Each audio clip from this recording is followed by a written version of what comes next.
코로나19 확산세가 이어지는 가운데 어제 민주노총이 서울 도심에서 대규모 노동자 대회를 열었습니다. 경찰이 불법 집회로 규정을 하고 수사에 착수하면서 후폭풍도 불가피해 보이는데요. 민주노총 집회 소식과 함께 대장동과 고발사주 의혹 수사 등 주요 사건 이슈를 자세히 살펴보겠습니다.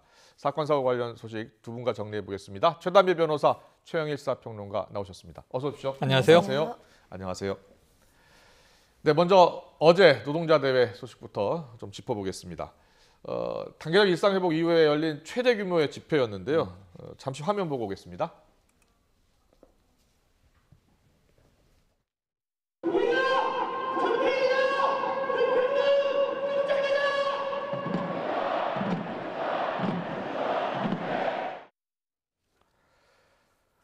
네, 민주노총 어제 서울시내 20곳에 집회 신고를 했어요. 네, 맞습니다. 인원이 499명까지만 지금 집회를 할 수 있기 때문이죠. 그렇죠. 어제 노동자 대회 기습적으로 개최했는데 집회를 연 목적은 무엇이었습니까? 목적은 우선 크게는 전태일 열사 51주기입니다. 네. 여야 정치권도 모두 다 추모를 하고 있는데 노동계에서 전태일 열사의 정신을 계승하겠다. 주요하게 내건 이슈는 뭐냐면요. 네. 그러니까 공공부문의 비정규직을 정규직화해달라. 예. 그리고 이번 정부에서는 실현되기 어려운 공약으로 이미 대통령이 사과도 했습니다만 최저임금 1만 원 실현하라. 이런 여러 가지 이제 노동계 이슈들을 다 모아서 네. 주장을 했는데 예. 문제는 이제 주장과 달리 지금 이제 방역 상황에서 일상회복 1단계이긴 합니다만 이게 방역 수칙을 어겨서 2만 명이 불시에 동대문에 모였거든요. 예. 애초에는 광화문이나 여의도에 집결할 것으로 추정을 하고 경찰도 대응을 하고 있었는데 이 동대문 2만 명 집회가 속수무책이었습니다. 알겠습니다. 그런데 일단 서울시는 고발 방침을 밝혔고요. 경찰에서는 불법 집회라고 보고서 수사에 착수한 거죠. 네, 맞습니다. 그러니까 경찰 입장에서는 이제 민주노총이 처음에 집회 신청을 했습니다. 이 집회 신청을 할 때에는 지금 방역 지침이 바뀌면서 이 접종을 완료한 사람 같은 경우에는 500명 이하는 이제 시위를 할 수가 있어요. 그러니까 499명으로 이제 집회 신청을 하면서 이것을 20여 개의 이제 그 단체로 나눈 겁니다. 그러니까 이것이 사실상 같은 장소에서 모여서 불법 쪼개기 시위 신청이 아니냐라고 하면서 한 이제 10,000명 정도 모일 것이다 예상을 하고 이것을 이제 거부를 했습니다. 거절을 했는데 지금 민주노총 입장에서는 이게 집회 시위하기 전에 불과 이틀, 3일 전에 이것을 이제 거절 방침을 받았기 때문에 법원의 판단도 받아보지 못하는 것이 아니냐. 그래서 결국은 이제 기본권 제한이다 이렇게 강하게 반발을 하고 있고요. 말씀하신 것처럼 그래서 결국은 어제 이제 원래는 광화문이나 여의도에서 이제 집회를 할 예정이었는데 이것이 지금 현재 차벽 같은 것들로 막히면서 동대문역 사거리 정도에서 갑자기 공지가 났고요. 또 원천 봉쇄를 했지만 결국은 속수무책으로 무력화되어 있는 상황이었습니다. 알겠습니다. 민주노총 같은 경우에는 정부와 지방자치단체가 과도하게 지금 기본권을 막아서고 있다라는 입장입니다. 방역수칙도 잘 지켰다라는 입장이고요. 자, 민주노총 입장을 듣고 오겠습니다. 대꾸조차 없는 이 정부가 오늘 이렇게 차벽을 치고 노동자들의 절규를 막고 있습니다. 어제부터 시작됐던 4대 문안의 금문검색, 국민들이 누려야 할 공간을 정부가 막아서는 이유가 무엇인지 모르겠습니다. 광장의 이야기를 막는 이 정부 참으로 안타깝고 한심합니다. 네, 민주노총이 또 주장하는 내용 중에는 이런 게 있습니다. 대선 주자들의 지지 행사를 보면 대부분 허용하고 있는데 왜 노동자 집회는 막는 것이냐 이런 주장을 펴고 있어요. 어떻게 보세요? 만약에 어제 동대문 집회가 정말 499명까지 500명 미만 20군데 70m 거리 지키기 이걸 엄격하게 지켰다면 저런 주장도 할 수 있다고 봐요. 근데 장면을 보시면 방역 수칙이 허물어졌습니다. 2만 명이 다닥다닥 붙어 있거든요. 불시에 모이려니까 자리 확보도 안 되고 어쩔 수가 없죠. 대혼란이었고 주변 상인분들이나 행인들이 이제 주장한 바도 있으세요. 위험해 보였다, 깜짝 놀랐다. 자, 그런데 이제 저런 주장을 지키기 위해서는 정말 준수했느냐 여부. 지금 총리도 방역 수칙 위반하면요 과태료 내야 되는 거고요. 비판받고 사과하고 그럽니다. 그래서 이유를 모르겠다고 지금 하셨는데 지금 대다수 국민들은 이유를 알고 있는 거 아닙니까? 대선 주자들의 집회는 그냥 놔둔다. 방역수칙 지키면 좀 괜찮다고 보고요. 지금 현재 단계에. 문제는 민주노총에 대해서 또 누가 문제 제기를 합니까? 지난해 여름부터 보수단체는 민주노총의 집회에는 경찰이 미온적으로 대응하면서 보수단체 집회는 왜 이렇게 또 압박하느냐 이런 얘기를 하거든요. 예. 서로 물고 물려서 왜 상대의 집회는 허용해주고 우리 집회만 단속하느냐 이런 불만들이 여러 이제 시민단체들이나 사회 각계에서 나오고 있는데 제일 중요한 건 함께 기본적인 룰을 지켜주고 이건 뭐 보수 진보 진영의 문제도 아니고요. 정치적 문제도 아니고 이 단속하는 이유는 오직 방역 때문인데 지금 오늘도 위중증 환자 많이 나왔고 2,000명 중반대 이제 계속 확진자가 나오고 있지 않습니까? 그래서 이러한 집회들에 대해서는 2단계가 허용되면 풀립니다. 그러니까 2단계 허용으로 갈 수 있는 협조를 우리가 해야 될 때가 아닌가 싶습니다. 네, 일단 서울시의 고발이 진행될 것 같고요. 그렇다면 이제 수사가 진행이 될 텐데 참가자들 같은 경우에는 어떤 조사를 받게 되고요. 네. 어떤 혐의로 처벌을 받게 되는 겁니까? 일단 이 집회 신청에 대해서 이제 인용이 나지 않았기 때문에 감염병 예방법 위반이죠. 지금 방역에 대한 것을 위반했다라고 보고 있고요. 그러면 이제 300만 원 이하의 벌금입니다. 근데 지금 서울시에서는 강하게 지금 대응하겠다. 관련자들이라든지 주최자, 참여자 전원을 고발하겠다라고 하고 있기 때문에 이제 참여자들이라든지 주최자들 전원이 해당 관련된 혐의에 대한 조사를 받을 것으로 보입니다. 알겠습니다. 집회 자유가 있죠. 우리가 네, 있죠. 방역 수칙을 반드시 지키고 집회를 해야겠습니다. 네, 다음 이슈 넘어가겠습니다. 정치권 압박으로 관심을 모으고 있는 이슈 중에 하나가 바로 대장동 특혜개발 의혹 수사인데요. 일단 핵심 인물로 잘 알려진 대주주 김만배 씨 그리고 남욱 변호사. 구속 기간이 연장됐다고 합니다. 자, 구속 기간을 연장한 이유는 어디 있을까요? 일단 이 구속 기간이 원래는 이제 끝났어야 되는데 이제 연장이 되면서 22일까지로 됐고요. 그간에 사실은 핵심 키맨들이라고 알려져 있는데 조사가 제대로 이루어지지 않았습니다. 먼저 이것은 뭐 해당 피의자들의 잘못은 아닙니다만 수사팀이 이제 코로나가 걸리면서 다시 수사를 하기가 굉장히 어려워졌고요. 여기에다가 김만배 씨 같은 경우에는 2차례나 소환 조사에 불응을 했어요. 물론 건강상의 이유라고 얘기를 했지만 2차례나 수사에 불응했기 때문에 사실상 그 구속 기간 내에 조사가 불가능했던 상황입니다. 그렇기 때문에 어떠한 최소한의 그런 조사는 필요하다라고 봐서 이 법원에서 구속연장 신청에 검찰의 신청을 받아들인 것으로 보입니다. 그렇군요. 최영일 평론가님. 이 특혜 개발 의혹 지금 국민들은 그 실체를 맞습니다. 정확히 알고 싶은 거거든요. 그렇죠. 그래서 검찰 수사가 어떻게 진행되는지 지켜보고 있는데 검찰이 이제 남은 기간 입증해야 될 일들, 자 어떤 것들을 밝혀내야 되겠습니까? 쟁점이 많습니다. 그러니까 첫 번째로는 이 화천대유라고 하는 이제 기업 내에서 민간 수익을 이렇게 극대화하고 조금 이 납득되지 않게 배분을 했던 과정을 누가 설계한 것이냐. 그러니까 주범은 누구이고 여기에 공모한 공범들은 누구이냐. 이 사실관계가 제일 중요한 실체가 되겠고요. 여기 이제 김만배, 남욱, 기타의 이제 역할이 있습니다. 지금 정영학 회계사는 이제 구속되지 않았고 또 정민영 변호사도 구속되지 않았는데 어쨌든 뭐 불구속 상태라 하더라도 조사의 실체는 이루어져야 되고요. 두 번째는 뭐냐 하면 이게 바로 이재명 후보와 연결돼 있는 대목인데 성남의 뜰 성남도시개발공사 공공 부문이 알고서 공모한 것이냐. 이건 민간에서만 오직 이루어진 일이고 공공은 이제 이 약속된 이익을 환수하고 끝난 것이냐. 이 대목이 이제 정치적으로 굉장히 중요한 쟁점이 돼 있는 거죠. 역으로 지금 또 이재명 후보 측 민주당 쪽에서는 역공을 하고 있습니다. 대장동에 등장한 인물이 2010년 성남시장이 되기 전 2009년 부산저축은행 수사에서 윤석열 주인검사가 부실대출을 덮었다. 이 의혹도 이제 수사 대상이다라고 주장하는 거고요.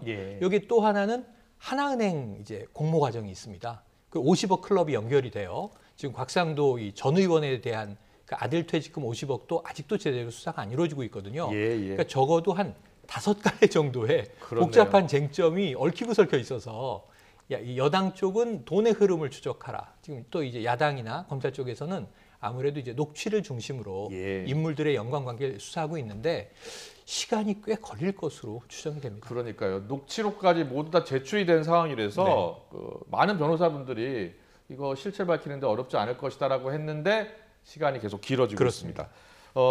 지금 구속된 인물들 보면 유동규, 또 김만배, 남욱 변호사 이렇게 구속이 됐는데 이들에게 적용된 혐의를 보니까 배임 혐의가 있더라고요. 자, 구체적으로 어떤 배임 혐의가 있는 것이고 이재명 후보에게도 영향이 불가피한 상황이라고 보시나요? 일단은 이 배임 혐의가 이 추가로 이제 혐의가 더 추가가 됐고요. 그리고 예를 들면은 뭐 남욱 변호사 같은 경우에는 그것으로 구속영장이 발부가 됐었죠. 예. 근데 이 배임이라고 하는 것은 뭐 김만배 그 당시에 대표라든지 아니면은 남욱 변호사 같은 경우에는 유동규 전 본부장과 함께 이제 공모를 해서 그 당시에 수익이 충분히 날 수 있었음에도 불구하고 이 초과와 이 환수 조항 같은 것들을 넣지 않아서 예. 결국은 성남도시개발공사에는 손해를 입히고 본인들이 이익을 가졌다. 이게 이제 혐의의 내용입니다. 그러면은 배임 혐의에서 피해자는 성남도시개발공사가 되는 현재는 겁니까? 성남도시개발공사로 보이고 있고요. 예. 거기에다가 지금 현재 이 배임액이라고 하는 것은 딱 특정된 것이 아니라 플러스 알파까지 있어요. 그거는 네. 지금 현재의 그 개발을 해서 그러니까 그 당시에 원래는 공모 가격이 원래 이익보다 낮았다. 그 낮은 네. 가격을 이제 산정을 한 것이고 사실상 여기에다가 분양까지 했거든요. 이 금액은 지금 환산할 수가 없다. 그래서 이제 배임액을 아직 확정을 안 한 상태입니다. 검찰은 최저 금액만 확정한 상태인데 예, 예. 이 배임과 관련되어서는 지금 사실은 처음에는 녹취록이 있기 때문에 쉽다라고 얘기를 했는데 네. 이 배임액이 고의 같은 것들을 또 입증을 해야 돼요. 아. 그러니까 과연 배임의 의도를 그러니까 앞서서 이제 최영일 평론가님 말씀해 주셨지만 성남도시개발공사 같은 경우에는 그 당시에는 우리가 이렇게 땅 가격이 오를 줄 몰랐다. 부동산이 이렇게 좋아질 줄 몰랐다. 우리는 최선을 다했고 정책적인 판단이다라고 이제 주장을 하고 있기 때문에 그 부분을 넘는 혐의를 봐야겠죠. 그러니까 예를 들면은 그러한 배임의 동기인 뇌물과 같은 것들에 대해서도 이제 검찰이 보고 있는 것이고요. 예. 이재명 후보에 대해서 말씀을 주셨는데 지금 이제 가장 중요하고 어려운 부분이 윗선 개입의 규명입니다. 네. 그러니까 지금 현재는 이제 유동규 본부장 그리고 그 당시에 대표 여기까지 이제 올라갔다면 사실은 왜 이재명 후보 얘가 나오냐면 성남도시개발공사 성남시는 별개의 법입니다. 별개의 사실은 단체예요. 예. 근데 이 성남도시개발공사 그럼 전혀 성남시의 그러한 결재라든지 승인이 없이 그냥 혼자서 독자적으로 이 사업을 영위할 수 있었느냐 이 부분에 지금 검찰이 보고 네. 있는 것이고 가장 최종적인 승인권자는 이재명 후보가 아니겠는가? 그러니까 이 부분, 그러니까 과연 이재명 후보가 얼마나 수익이 나는지를 알았겠는가? 그리고 어느 정도까지 결제 라인인가? 이런 부분들을 앞으로 규명해야 됩니다. 그렇군요. 평론가님, 그 네. 배임죄 적용을 위해서는 좀 더 추가로 어떤 것들이 더 입증돼야 되는 겁니까? 네네. 아까 말씀하신 대로 이 의도성이 있어야 됩니다. 의도성이 예, 있어야 한다. 그러니까 이제 예를 들면 예. 공공 부문에서는 유동규 전 본부장이 구속돼 있는데 네. 유동규 전 본부장에게 처음에는 뇌물만 걸었었어요. 예. 700억을 약속받고 5억이 건네졌다. 이게 1억으로 줄었다가 다시 5억으로 늘었는데 추가된 기소, 공소가 추가되면서 배임이 들어갔죠. 예. 뭐냐면 결국 본인은 성남의 도시개발공사 소속인데 성남시 도시개발공사에 손해가 날 걸 알면서도 이익을 민간업자들에게 몰아주는데 공모한 거 아니냐. 예. 그러니까 이것은 본인의 소속 조직의 기준으로 본다면 배임이 되는 거죠. 그리고 또다시 화천대유 쪽에 김만배나 남욱의 배임은 이게 기업이 얻을 수 있는 이익을 다른 곳으로 돌렸다. 아. 이게 이제 로비 혐의가 들어가는 겁니다. 예, 예. 수많은 수익금 중에 일부가 다른 일들을 도모하기 위해서 뭐 예를 들면 여야 정치권이나 또는 이제 공공부문 쪽으로 이 흘러나간 거 아니냐. 불법적인 방법으로 이러한 부분들이 이제 배임 혐의가 다 될 수 있기 때문에 여기 속해 있는 사람들이 공공도 있고 민간도 있어요. 네. 자신의 위치가 어디냐에 따라서 배임 혐의의 방향은 좀 달라집니다만 네. 결국은 이 공식적인 조직의 이익을 외부로 빼돌리거나 본인이 착복하거나 했다라고 하는 혐의들이 될 것으로 좀 보여집니다. 더 수사가 진행돼야 될 것 같습니다. 맞습니다. 고의성을 입증하는 건 쉽지 않은 쉽지 상황이니까요. 계속해서 관련 수사 중에 50억 클럽 관련 수사 어떻게 진행될지 좀 짚어보겠습니다. 국회에서 곽상도 네. 의원에 대한 사퇴안이 처리가 처리가 됐으니까요. 됐습니다. 일단 검찰에서는 부담을 좀 덜면서 소환 조사할 수 있게 된 그렇습니다. 거죠. 이게 예. 이제 늘 얘기되는 국회의원의 특권 문제인데요. 네. 회기 중에는 이건 동료 의원들의 체포 동의안이 가결되지 않으면 그렇죠. 체포도 될 수 없고 예. 이제 회기 중이 아닌 경우에도 여러 가지 면책 특권을 이제 가지고 있단 말이죠. 네네. 또 국회의원들이 여러 가지 핑계를 대면서 그동안 수사에 불응한 사례는 너무나 많습니다. 근데 이번에 어쨌든 사퇴가 처리됐기 때문에 전 의원 신분으로 민간인이 된 거죠. 특권은 없습니다. 그러니까 경찰이 소환하면 물론 뭐 건강상의 이유라든가 여러 이유로 시기를 조율할 수는 있지만 예. 이제는 소환이 이루어질 것으로 보여지고요. 네. 그 이 50억 퇴직금을 받은 아들은 소환이 됐거든요. 예, 예. 그런데 문제는 이게 아들에게 간 정상적인 퇴직금이라기보다는 뭔가 대가성 금액 아니겠느냐. 지금 이제 알선 수재로 조금 방향이 바뀌었습니다. 근데 곽상도 전 의원이 조사를 받아야만 여기에 대한 입장을 확인할 수 있기 때문에 조만간 이루어질 것 같습니다. 알겠습니다. 자, 곽 의원의 아들이 받았다는 50억 원을 검찰은 사실상 곽의원한테 준 것이다라는 그렇죠. 주장이잖아요. 그런데 이게 처음에는 뇌물죄 혐의였는데 지금은 알선수재 쪽으로 방향을 틀었다고 해요. 네. 어떤 이유 때문이죠? 그러니까 이게 지금 이제 곽상도 의원이 받고 있는 그 혐의를 좀 아셔야 되는데 이제 2015년도에 그 당시 하나은행 컨소시엄이 이제 구성을 하는데 네. 이 그 당시 하나은행 컨소시엄이 무산될 위기에 있었다 검찰은 이렇게 보고 예, 있어요. 예. 그렇기 때문에 그 당시에 이제 곽상도 전 의원이 이러한 무산의 위기를 본인의 이제 어떠한 그런 것 인맥이라든지 지위를 이용을 해서 하나은행에게 영향력을 행사했다라는 겁니다. 그래서 예, 지금 예. 현재 특정경제범죄 가중처벌 등에 관한 법률 제7조 지금 이제 화면에 나오고 있는 그 혐의를 보고 있는데요. 뇌물죄 같은 경우는 이제 예를 들면 공무원이 어떤 대가성 아니면 직무 관련성이 있어야 돼요. 근데 곽상도 전 의원은 그 당시 2015년도에 대한법률구조공단의 이사장이었습니다. 그러니까 대한법률구조공단의 이사장이 그 당시에 대장동 사업에 어떠한 영향력을 미칠 수 있는 직무 관련성이 있었느냐 이 부분이 검찰이 보기에는 애매해요. 왜냐하면 그 전에 2013년도에 예를 들면 뭐 정무수석을 했지만 2015년에 그러한 그 당시에 영향력을 행사했을 때 과연 직무 관련성이 있었는지가 좀 입증이 어려울 수 있기 때문에 예. 뇌물보다는 알선수재로 가면 제3자거든요. 그러니까 네네. 누구든지 어떠한 그런 금융기관의 임직원에게 영향을 미치면 되기 때문에 알선수재 혐의로 바꿨다. 현재 이렇게 해석될 수 있습니다. 네, 이것도 역시 검찰 수사 능력에 대한 그렇습니다. 그런 거를 보여주는 시험대가 될 것 같고요. 네. 그리고 50억 클럽에 나오는 인물들이 더 있습니다. 네. 박영수 전 특검도 있고 권순일 박영수 전 대법관도 특검은 전 여러 대법관도 군데 있고. 등장을 해요. 예. 왜냐하면 그 딸이 또 네. 화천대유에 근무를 했고 여기에 이제 미분양 아파트를 이제 분양받는 특혜를 받았냐 안 받았냐 예. 논란도 있고요. 박영수 또 전 특검의 이제 인척 회사에 100억이 건네졌다라는 의혹도 있고요. 그러니까 박영수 전 특검도 지금 이제 명백하게 조사 나아가서 수사 대상이 될 수 있고 예. 여기에 이제 고문단의 이름을 올렸던 예. 뭐 최재경 전 민정수석이라든가 김순환 전 이 검찰총장이라든가 예. 권순일 전 대법관이라든가 예. 50억 클럽에 6명의 이제 이름이 올라 있는 걸 야당 의원이 공개했었습니다. 근데 이제 돈이 건넨진 쪽도 있고 아닌 쪽도 있어요. 네. 여기에 대해서도 확인이 필요한 대목입니다. 알겠습니다. 검찰 수사가 워낙 미진하다 보니까 정치권에서 특검 이야기가 자꾸 나오는데 나오죠. 네. 여당 같은 경우에는 특검을 조건부로 수용할 것처럼 하다가 네. 최근에는 검찰 수사부터 보자라는 네네. 쪽으로 검찰 수사를 입장을 좀 보고 바꾼 가자. 것 같습니다.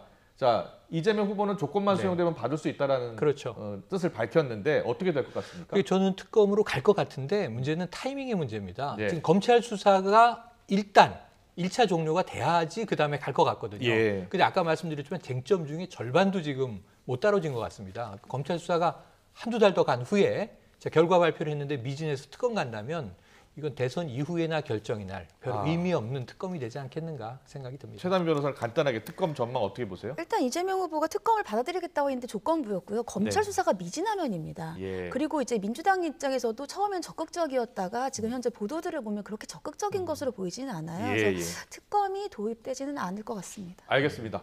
계속해서 또 다른 정치권 이슈 고발 사주 의혹 수사도 잠깐 짚어보겠습니다. 고발 사주 의혹 수사도 미진하다는 지적이 많아요. 네네, 지금 일단, 뭐 네. 손준성 검사 영장 한번 기각됐잖아요. 기각됐죠. 재청구 가능성 있다고 보세요? 네, 이건 이제 공수처가 지금 수사 네네. 주체가 되고 있는데 손준성 검사는 이게 기각될 것 같은데 친 것 같아요.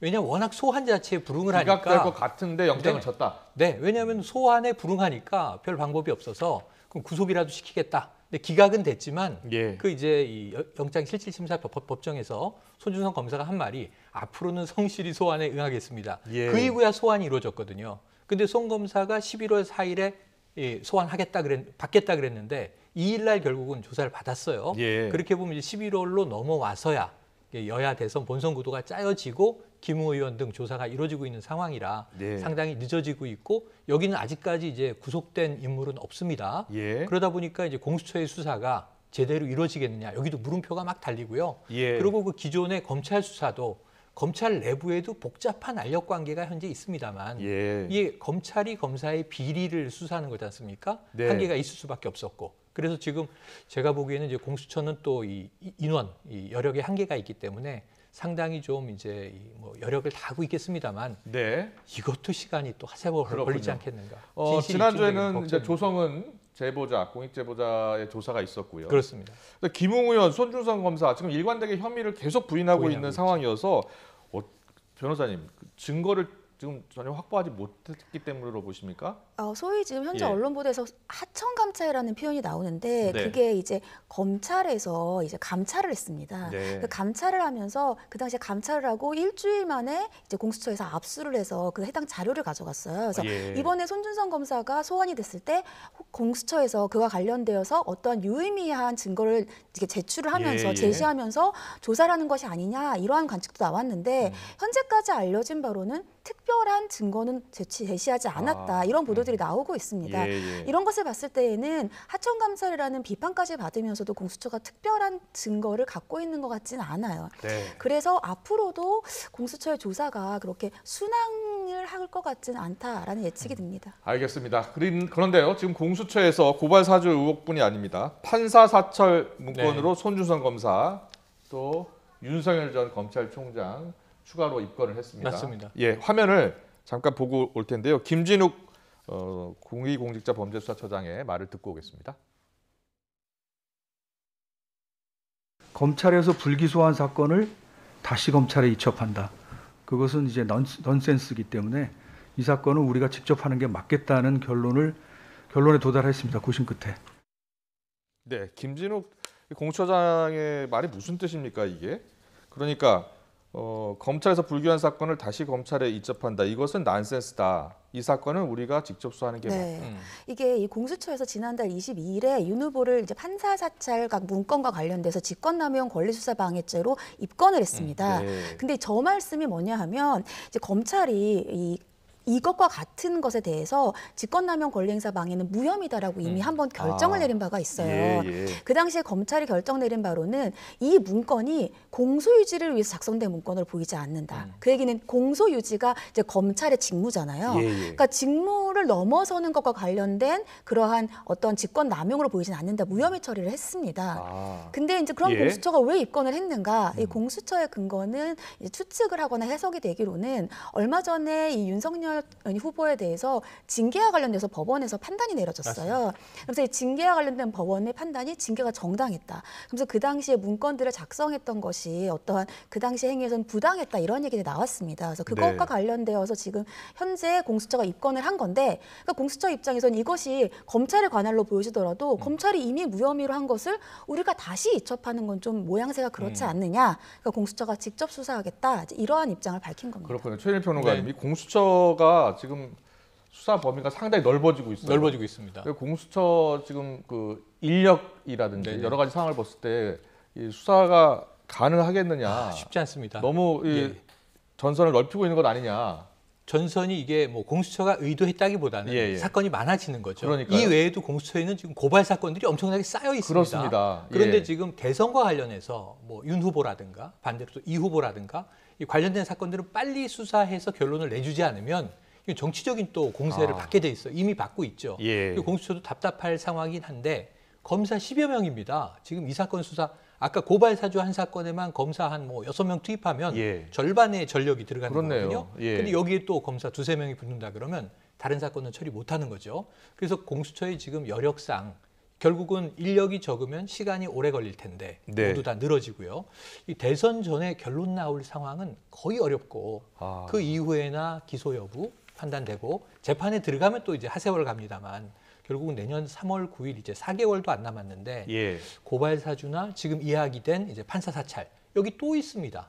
그러니까 장모 대응 문건, 뭐 장모 변호 문건 이런 것들에 대해서 지금 다 좀 손준성 검사와 그 라인들이 지금 이제 의혹의 대상이거든요. 그래서 이제 건수들도 늘어나고 있고 지금 윤 후보가 입건된 것만 해도 저 공수처에 2건 해서 한 서너 건이 되는데 수사의 시간이 타이밍이 문제다. 쉽지 않다. 이렇게 보여지네요. 최현임 변호사님, 법조계에서는 어떻게 보고 있어요? 지금 대선을 지금 넉 달 정도 앞두고 과연 그 대선 전까지 수사 결과가 나올 수 있겠느냐 굉장히 의문을 표시하는 분들이 많던데. 일단 수사 결과가 나오기 어렵겠죠. 최영일 평론가님이 말씀하신 것처럼. 그리고 지금 현재 이제 수사를 확대를 하고 있는데 그 부분이 저는 공수처의 진짜 의도와는 달리 정치적인 의심을 받을 충분한 소지가 된다고 생각을 합니다. 왜냐하면 이미 3건의 수사에서 어떠한 뭐 보여줄 수 있는 어떠한 성과도 없었어요. 근데 이런 상황에서 지금 판사 사찰 문건을 새로 4번째 수사를 시작했는데 그것이 공수처 입장에서는 고발 사주와 굉장히 유사하기 때문에 4번째 수사도 했다라고 하지만 달리 해석을 하면 세 번째 고발 사주와 관련되어 손준성 검사 등의 어떠한 입증도 하지 못했기 때문에 그와 관련된 네 번째 수사를 하고 있다라고 보일 수 있어요. 왜냐하면 손준성 검사는 이미 조서 열람을 끝냈고 그러면 더 이상 고발 사주로 다시 조사하기는 어렵습니다. 그러니까 새로운 그러한 또 입건을 해서 또 조사를 한다고 보일 수 있거든요. 그래서 정치적인 의심을 받을 수 있는 사건이다 이렇게 보는 해석도 있습니다. 그러니까요, 검찰이 수사를 하다 보면 특히 대선을 앞두고 그렇죠. 수사를 하다 보면 이게 혹시 정치적으로 영향을 미치려고 하는 것 아니냐 이런 의혹을 받다 보니까 그래서 또 수사를 또 소홀히 하는 것 아니냐. 네. 중단하고 대선이 끝나고 결론이 나오고 그런 경우도 과거엔 많이 있었습니다. 그러니까요. 하지만 우리 국민들은 실체를 알고 싶은 거죠. 궁금한 거죠. 예, 알겠습니다. 검찰 수사, 공수처 수사 좀 더 지켜봐야겠습니다. 그리고요, 다시 또 벽화 논란이 일고 있습니다. 자, 어떤 이야기냐면요. 줄리벽화 논란이 일었었던 서울 종로구 중고서점 외벽이었는데 이 외벽에 또 다른 벽화가 등장했는데 윤석열 대선 후보를 겨냥한 벽화로 알려지고 있습니다. 자, 어떤 내용인지 벽화를 좀 보고 올까요? 네. 네, 지금 벽화 그림이 또 이건 옛날 벽화죠? 예. 옛날 줄리벽화. 저 줄리벽화는 다 지워졌고요. 또 새로운 벽화 좀 보여주실래요? 네, 새로운 벽화 지금 보고 계십니다. 여기에 보면 개사과도 좀 등장을 합니다. 그렇죠? 예. 그리고 손바닥인가요? 왕자도 보이고 그리고 또 전두환 씨로 보이는 그런 그림도 있습니다. 자, 이 내용이 평론가님, 이 내용이 왜 지금 논란이 되고 있는 겁니까? 자, 이제 일명 줄리벽화. 이건 이제 김건희 씨의 과거에 대해서 일단은 이제 근거가 확인되지 않는 주장이 나와서 논란이 컸습니다. 그걸 또 벽화로 만들어서 이제 화제를 확산시키려고 하다 보니까 바로 저 벽에 얼마 전까지 진보 보수 유튜버들도 모이고 해서 막 싸움이 났었죠. 그리고 결국 그것은 이제 사라졌습니다만 스스로 지웠습니다. 당시 김경진 이제 윤 후보 캠프 특보가 이걸 고발까지는 우리는 하지 않겠다라고 했지만 시민단체가 고발도 했습니다. 근데 사라졌고요. 지금 새롭게 등장한 것은 이건 아주 공개적이고 공론화된 건데 먼저 이 신고를 하고 그렸어요. 이번 달 1일부터 25일까지 이 그림은 여기에 게시가 된다 하는 것을 신고를 했고 그렇군요. 그다음에 두 번째로는 이제 근거 없는 논란이 아니라 이미 보도된 내용들입니다. 보시면 이제 눈을 가린 이제 노년 여성 사진이 있고 그다음에 왕자, 손바닥 왕자는 우리가 뭔지 다 알죠. 개와 사과 그림 뭔지 다 압니다. 전두환으로 추정되는 이제 초상화 압니다. 그러니까 이러한 것들이 더해졌을 때 이퀄 뭐 이렇게 이제 부호가 표시되어 있는데요. 닉 볼트라고 하는 그래피티 아티스트가 직접 그렸고 나는 논쟁을 원한다. 문화적으로 이 정치 이슈를 논쟁할 필요가 있다. 반론을 받겠다라고 했고 배틀하겠다 그랬습니다. 그러니까요. 반박 공간으로 왼쪽에 남겨놨습니다. 남겨놨습니다. 그러니까 이쪽에는 또 만약에 반대쪽에서 이재명 후보에 대한 의혹들을 또 다른 아티스트가 그릴 수 있어요. 그림으로 배틀을 해보자. 좀 흥미진진한데 어쨌든 저는 재밌다고 보는데요. 수위를 넘지 않을 필요가 있다. 지난번에 일명 줄리벽화는 수위를 넘어서 문제가 됐었고 이거는 우리가 익히 아는 이슈를 이쪽에 그렸으니 그럼 저쪽에는 또 무엇이 그려질 것인가 궁금하긴 해요. 그래서 저는 문화적인 논쟁은 참 좋은데 수위를 넘지 않고 품위 있게 진행된다면 이것도 새로운 또 커뮤니케이션의 수단은 되겠다는 생각이 최단배 변호사님. 이게 또 명예훼손 논란으로 번질 수 있잖아요. 그렇죠. 표현의 자유와 명예훼손이 쟁점이 될 것 같은데 이게 명예훼손이 될 수 있습니까? 아닙니다. 제가 보기에는 항상 이 정치와 관련되어서는 정치적 표현의 자유와 명예훼손이 이제 충돌하는 부분들이 많습니다. 그렇죠. 근데 줄리벽화에서는 명예훼손과 관련된 점이 좀 더 강했다면 이번은 어떠한 이러한 사실들이 있는데 어떻게 판단을 할 것인가 같은 정치적인 표현이 좀 더 강하다고 보이고요.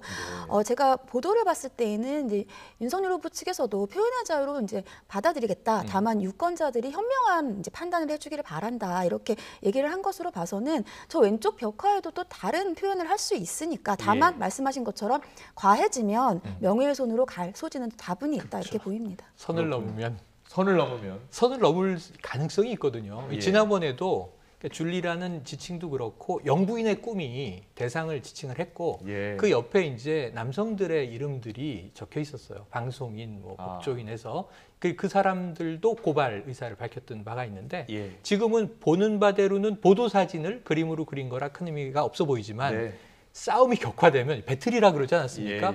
제가 보기엔 선을 넘을 가능성은 매우 높다 이렇게 보여지네요. 알겠습니다. 그 왼편에 어떤 벽화가 또 등장할지 네. 벽화가 나오면 또 한번 그렇습니다. 이슈로 짚어보겠습니다. 네, 오늘 말씀 여기까지 듣겠습니다. 최단비 변호사, 최영일 시사평론가와 함께했습니다. 잘 들었습니다. 고맙습니다. 고맙습니다.